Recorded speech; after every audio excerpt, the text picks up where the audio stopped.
I'm working on Bone Road. The Bone Road is my next book in the SERA Archives action thriller series. My name is Aaron R. Linsdau. Check out my website, aaronrlinsdau.com. I write thrillers and have a lot of fun doing it. If you'll check out my profile picture on Amazon, I'm literally wearing chainmail holding a sword. Love this. I don't think it's actually legal to have this much fun. But what I'm doing today is actually doing a live writing session. As you can see, I've got my headset on and I do a lot of dictating for my writing because, just to give you an example of the power of it, I cranked out 7,000 words yesterday. That's a bit high for me, but what I have is my iPad here. Let's see, where is it? Let me show you Scrivener. Okay. Let's see, I don't want to break my cables. But yeah, I use Scrivener there. You can see my writing. And I crank it through, and dictation's pretty messy. That's the one thing about it. But I can get a heck of a lot of words done, and then in the afternoon I just do an editing session and crank it down to actually something readable. To do 7,000 words hand typing, yeah, it's not happening. So I'm in the second half of the second act of my book, working on chapter 14 right here. And let me send a link out to my peeps so you can actually watch me do this. It's pretty entertaining here, really. Prepare to share. Copy. All right, we're going to share this. I'm going to share that.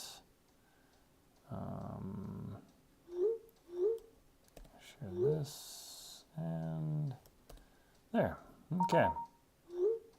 We'll see if anybody stops by. It's always fun. Oh, I'll even post this to Facebook. Why not?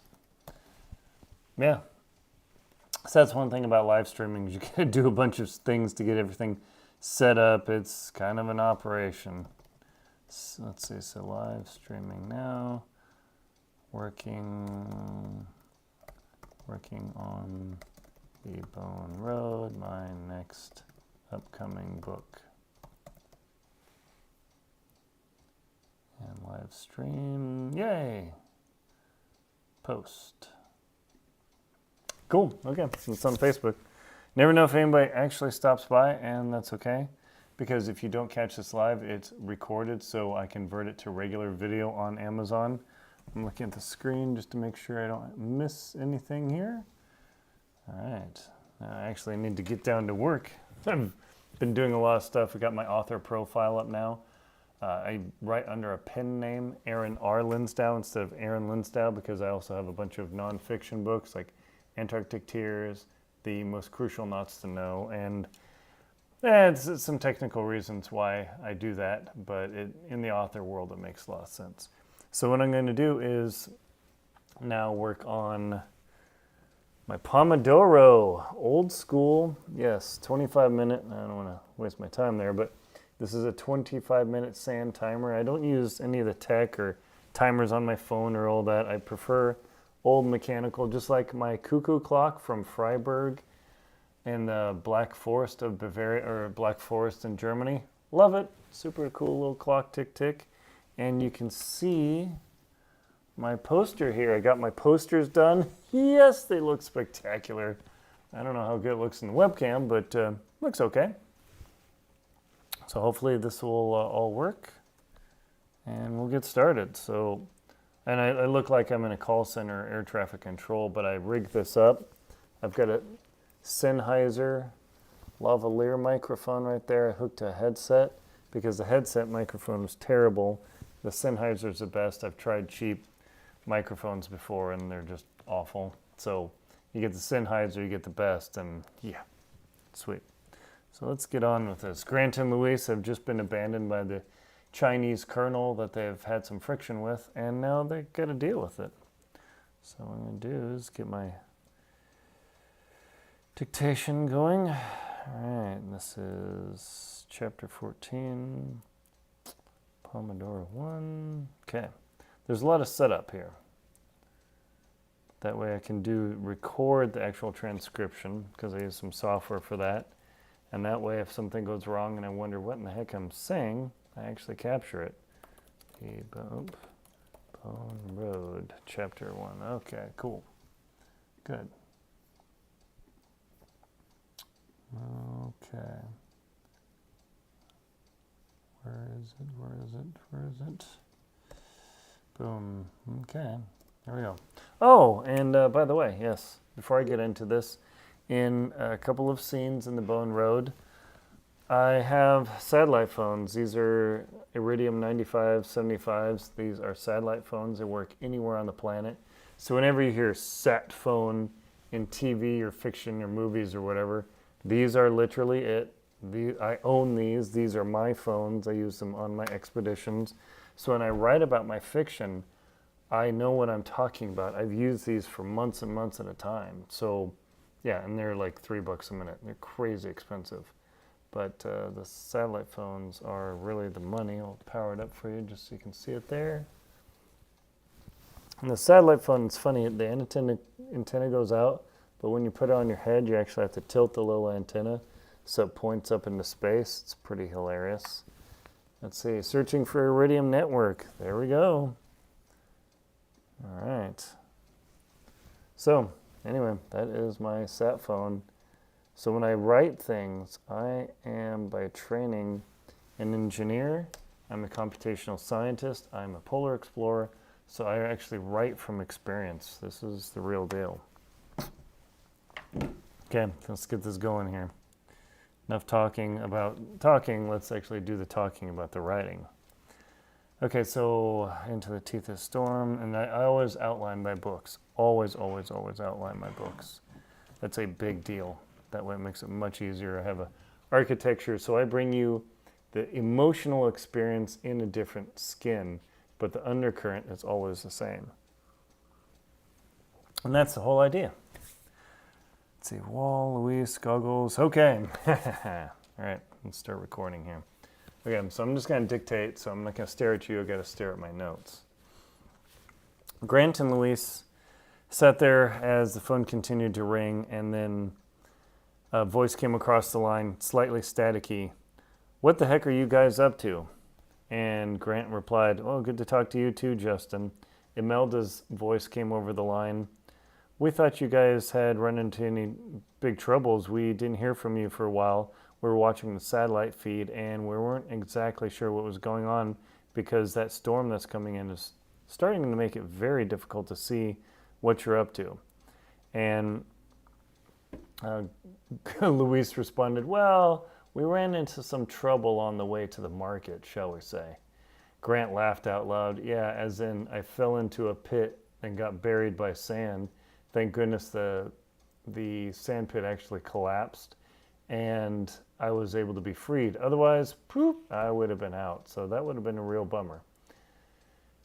Justin said, "I'll leave it to you guys to make it entertaining. So what do you have going?" And Luis said, "We're trying to get data on the storm that's coming in, and we found an ancient sarcophagus that was full of this pyrite and silver-colored powder.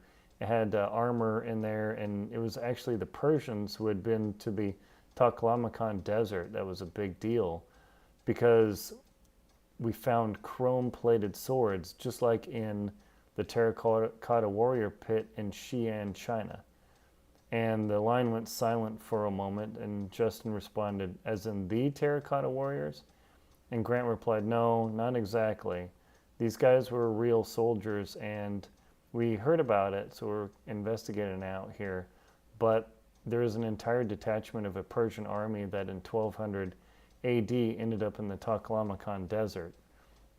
And Luis said, "I'm not exactly sure about the absolute timeline because this is the desert of death, but really, how does that play in with the chrome swords?" And Grant replied, "Well, chrome plating was lost by the Chinese. They actually figured it out, and then the Germans and Americans didn't figure it out until World War II and just after World War II.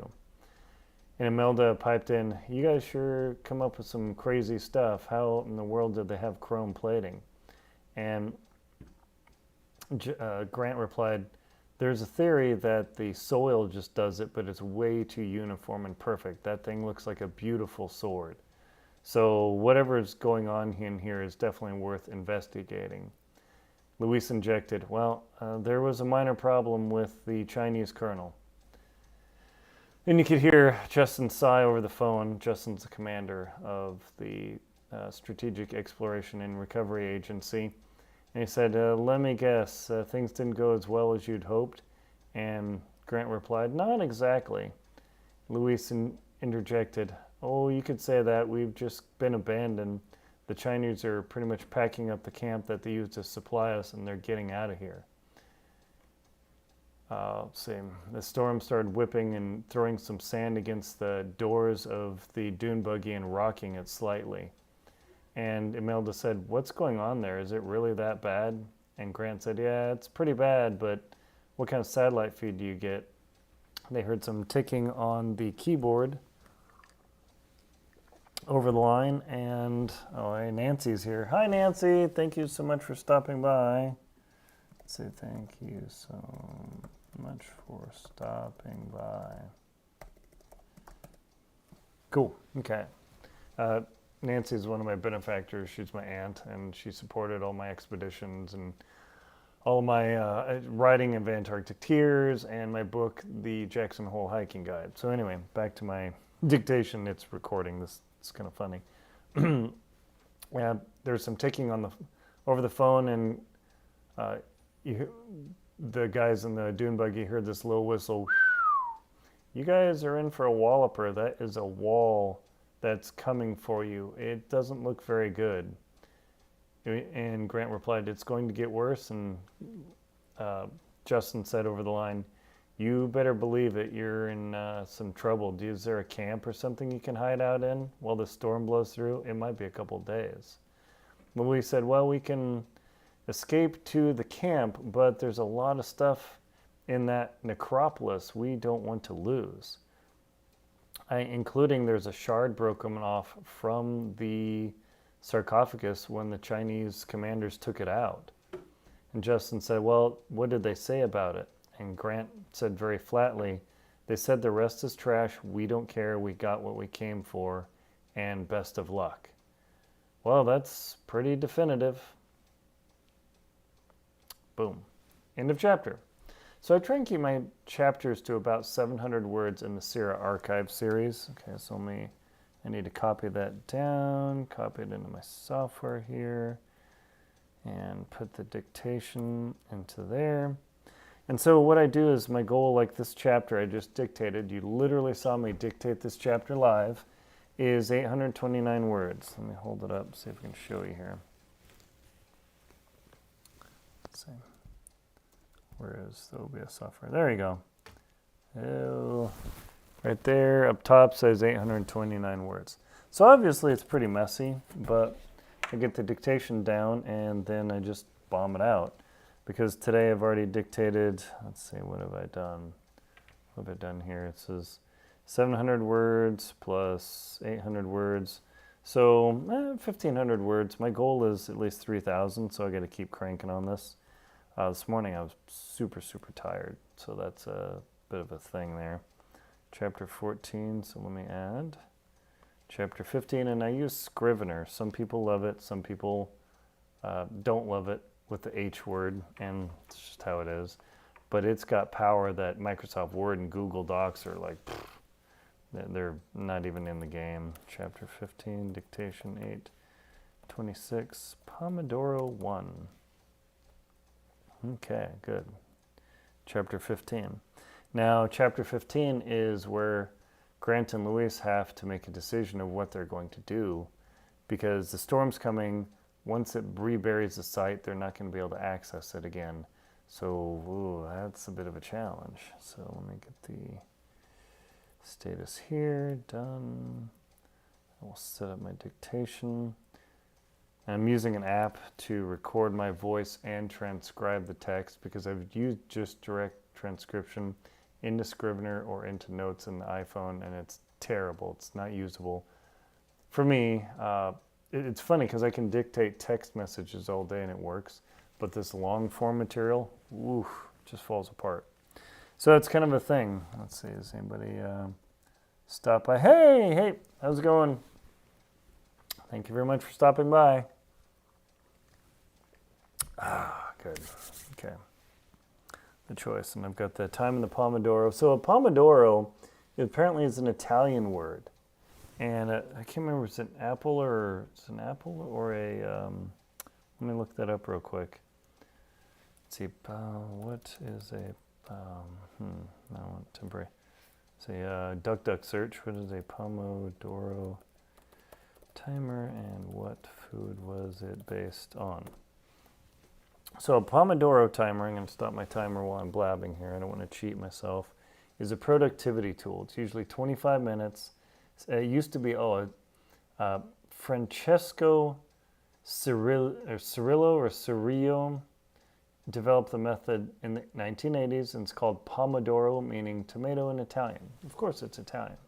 And the whole concept is you work for 25 minutes, you pause for a short break, and then you go do something fun, you come back. My particular fun, I play the piano and violin. I'm just learning. I'm getting better at the piano. Violin's still kind of rough. But that's okay. That's part of the experience. I have channels on my violin and piano. Check out links below in the description, and you can check that out. So I'm going to forge on here. Yeah, the Pomodoro timer has totally changed my life. Old school, like, whatever glass was made, 20 BC technology for time, but it's super cool. I love it. Okay, so I've got a little more time in this Pomodoro here. Oh yeah, the poster behind me looks so good. Thank you very much, Nancy. Yeah, the Bone Road posters came out great. I've got all my other posters. I'll be posting them and using them as backgrounds as I work on my other projects here. So it's really fun to have this marketing material to give you a sense of the place. It's on foam core, actually.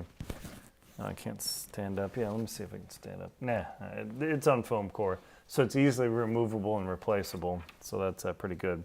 So let me forge on with chapter 15, where Grant and Luis have to make the choice.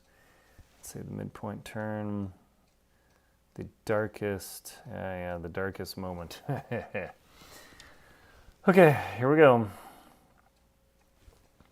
Chapter 15, the choice. And I'm just reading off my outline right here.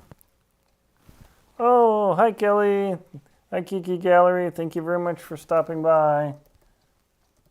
Hi, the Kiki Gallery.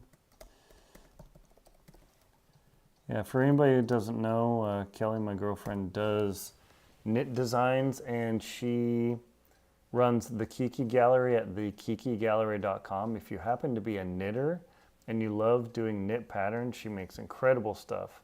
A lot of her focus are on hats, so they're pretty quick knits, but fun designs.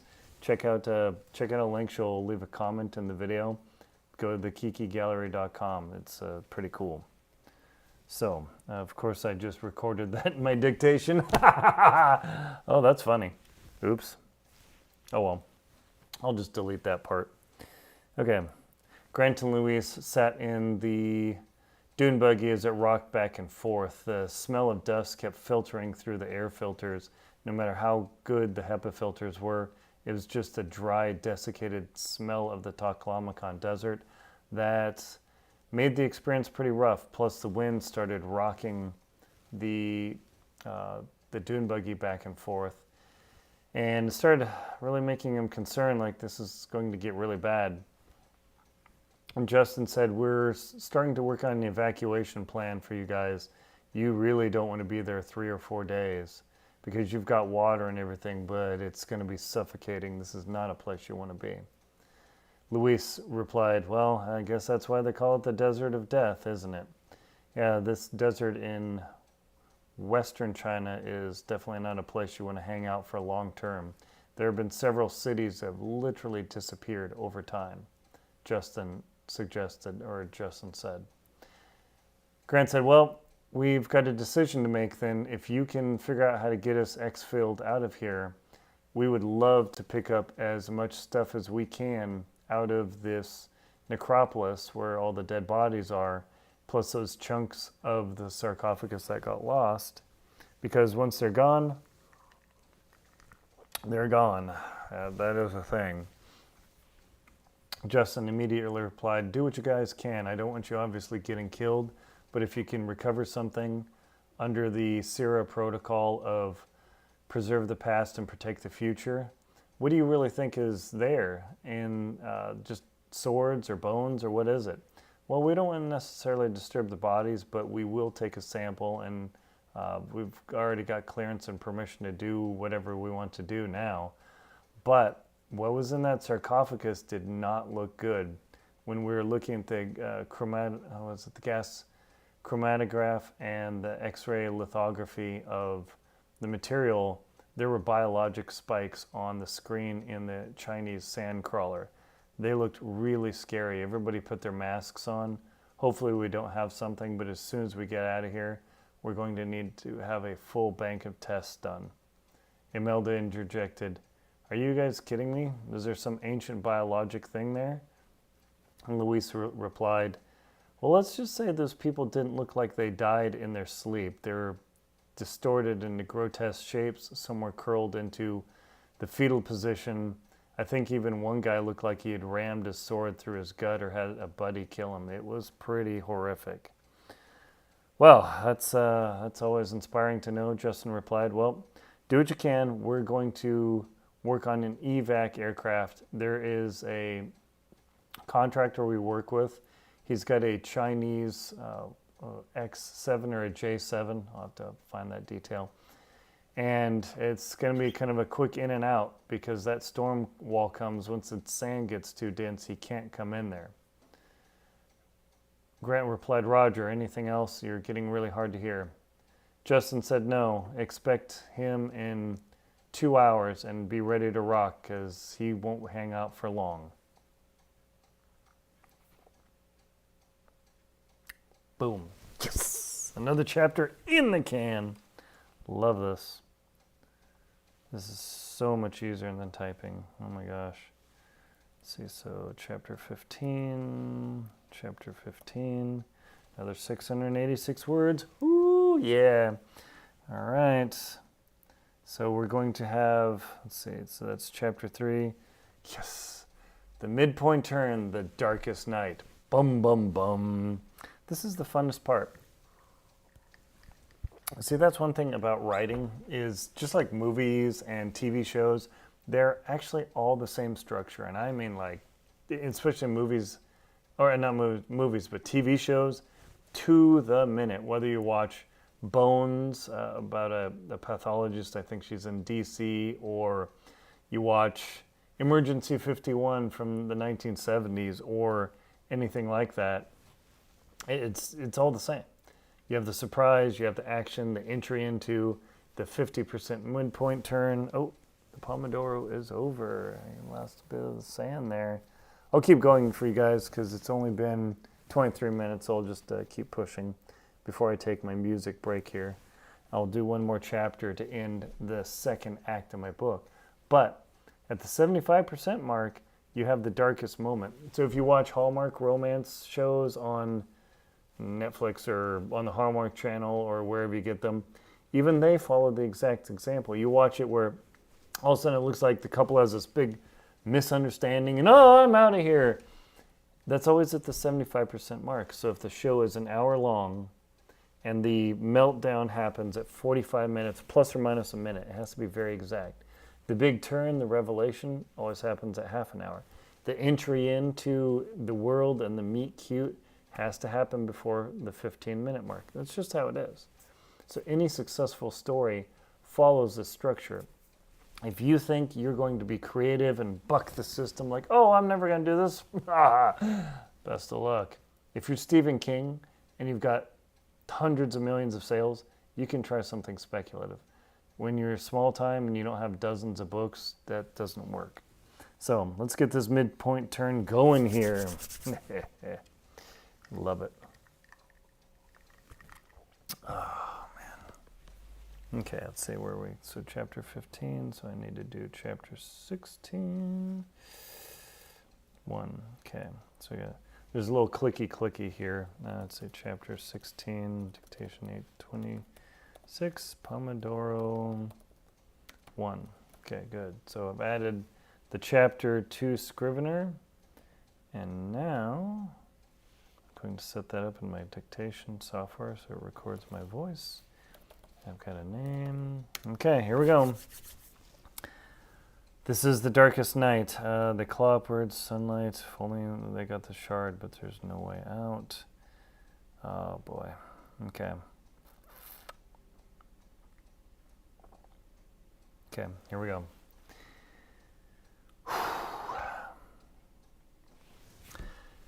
Inside the sand dune buggy, both Grant and Louis started getting themselves going. They put on their goggles, they wrapped around their heads, their turbans and their masks, because at this point the sand was really starting to kick up off the surface and it made breathing a little bit difficult. It wasn't kicking so high in the air as to prevent aircraft flight, but that soon would change. They yelled through their masks and the rocking of the vehicle and said, okay, let's get in there. Do you have your backpack?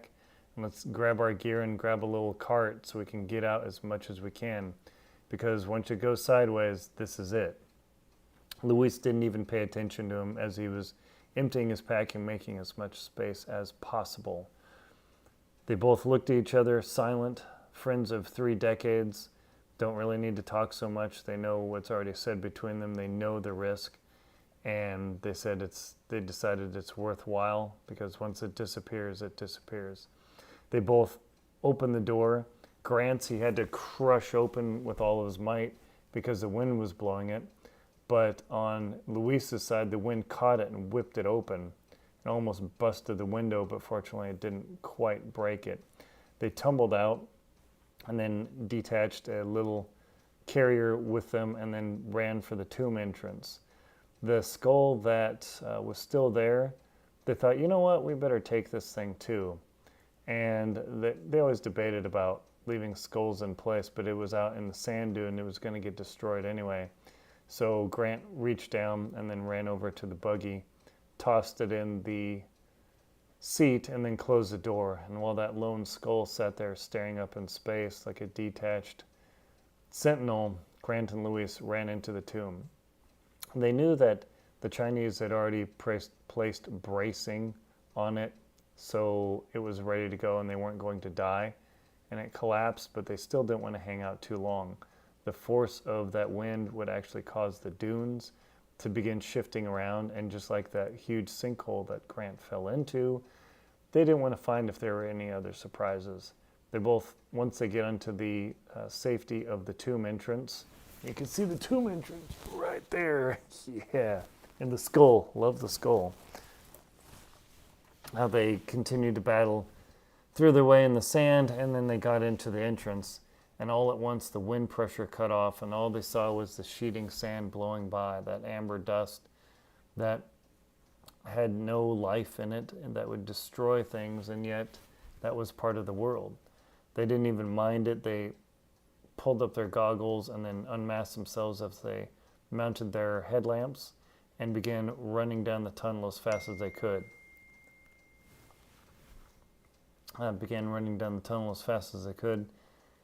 Without stumbling over anything and falling down and breaking a wrist or worse. They made their way down, and in 5 minutes they were where the sarcophagus was.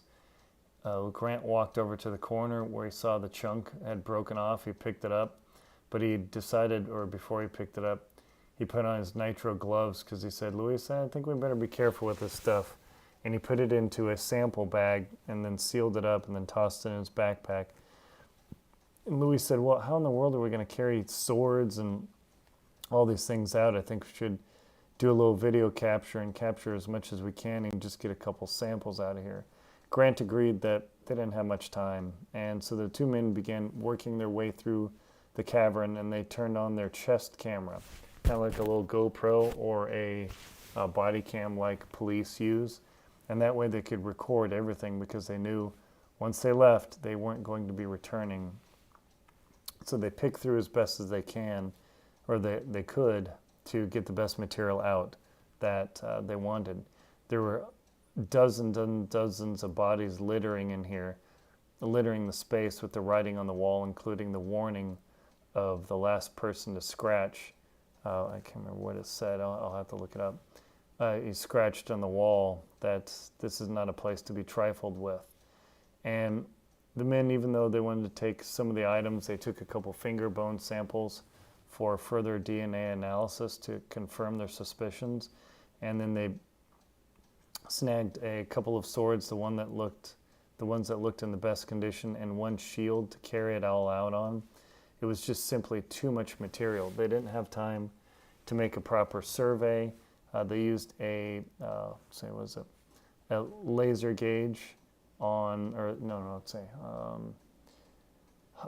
their body cameras also had a LiDAR, so it actually made a three-dimensional mapping of the room as they walked around, so by the time they came out, they would actually have a very good reconstruction. People's smartphones, actually the high-end ones, actually have LiDAR, and they have this ability. So as Grant and Luis walked around, they were naturally capturing the cave and had everything ready to go.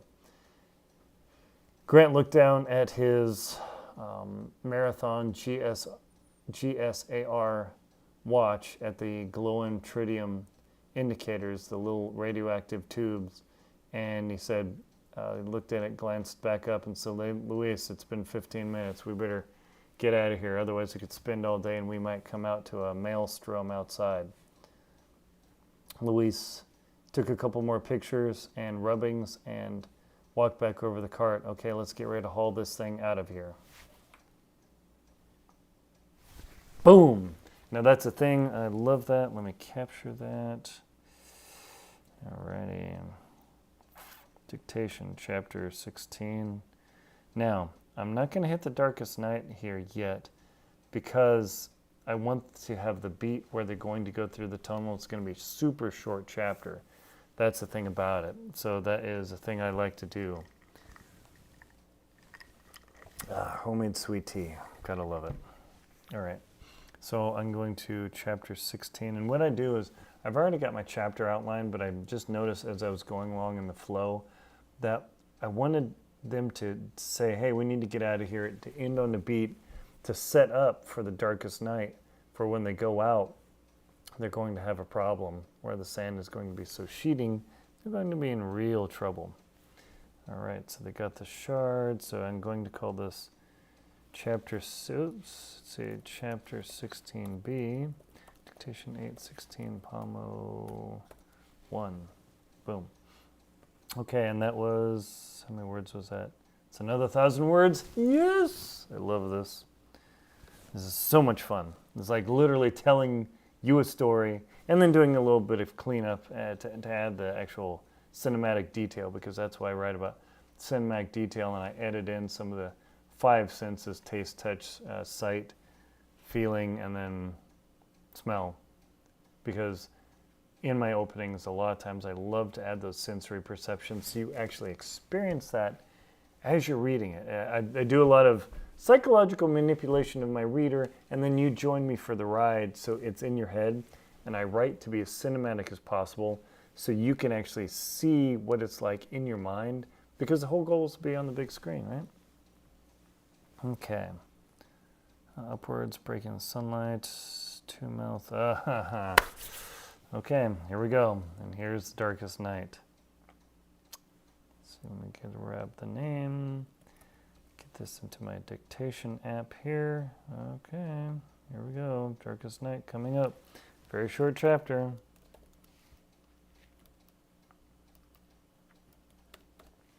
(16B) record. The two men did their best to hurry through the narrow passageway that had just allowed the Chinese crew to remove the sarcophagus. And as they walked through this winding space, they both got the heebie-jeebies, the sense that something wasn't quite right.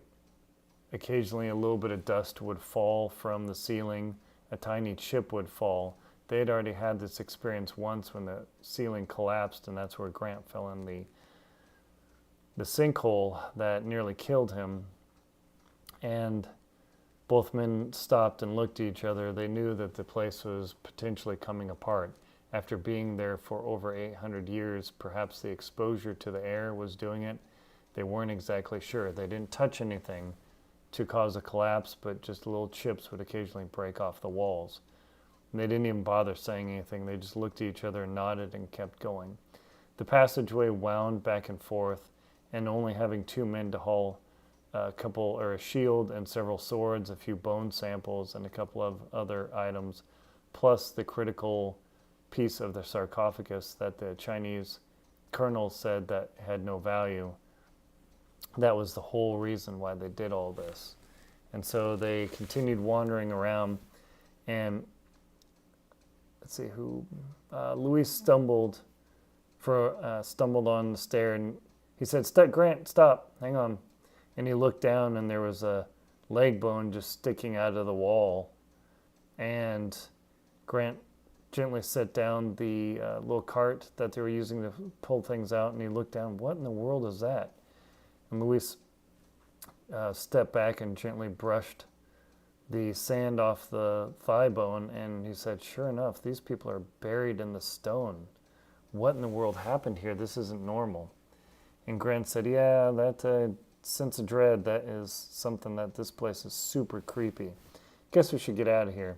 We don't want to become part of the sandstone, do we? Luis simply shook his head, reached down, and lifted up the hoist. They continued on working their way until they got to the flat part where the Chinese military had cleared the space. And instead of sunlight poking through the light, it was almost dark. And they both stood agape there. And as they walked out, they couldn't walk out because the wind was now blasting. It would raise sand 3 and 4 feet up in the air, and it's just absolutely ablate things, and then the wind would calm down, and then they could see their sand buggy, and then it would come up again. And Grant said, we're in trouble, buddy. Yes! All right. Chapter 16b. Oh, yeah. So, of course, it's not Chapter 16b in the book, but for structure portions or structure ideas, that is how I do this. So if I end up with a chapter I realize that needs to be chopped up or broken up, I just put a B, C, D, or whatever it is, and then I fix it later in editing and layout. So all these details that you see me working on in the backside, it all gets smoothed out. It's actually a pretty slick method. And I spent all of yesterday, well, not all of yesterday, about half of yesterday, full 7 hours, working on the structure of my series for the SERA Archives and the Grant Coulson series, because I want to make sure to deliver the same emotional beats to you so you have the same thrilling experience, but it doesn't get repetitive. So whether I'm in the desert, the jungle, the Arctic, see, what have I covered so far? Black ice was the Arctic. The last echo was in the South Pacific in a stormy jungle. The Shepherd's Code was in Spain in an underground tomb. And now our main character and our foil, Luis, are in a desert. So where should I go next? I was actually thinking about going to Rottenburg, Germany, because my aunt had asked me about my chain mail. And I thought, I need to write a story about that, to give an origin story of my chain mail. That would be pretty fun. But in any case, let me add up the words that I've done in this Pomodoro, just to give you an idea of the power of what I'm doing. So that was 708 words plus 829 words plus 686 words plus 1035 words plus 463, and the grand total is, 3,721 words in the first Pomodoro, baby. Now, I'm going to take a break here and go play my violin and go play my piano. And what I'm using is, I found a book called, instead of The Art of War by Sun Tzu, it is called The War of Art. The War of Art. And I have struggled with this forever. And I mean, like, let's get a fight going here. And what it is it's a thing, let's see, the author's name is Stephen Pressfield. And he talks about the war of art, breaking through the blocks and win your inner creative battles. I had this in Antarctica. My brainstem and my hypothalamus and all this would literally say, Aaron, your hair hurts, you're failing, this itches, that itches, your shirt itches, not your skin, your shirt. My mind would mess with me it would never stop. In Antarctica and in Greenland, it would just make me bonkers. So I would stop, sit down, and then all of a sudden, your hair can't hurt. You get a haircut, it doesn't hurt. I mean, it was just nuts. And I would stop, and all that would just wash off of me like water off a duck's back. It's cliche, but man, it is so true. And that was it. I realized I am battling my brainstem right here, my core being my subconscious primitive self wanted me to sit and quit. This guy's book, and let me show you this. This was such a revelation.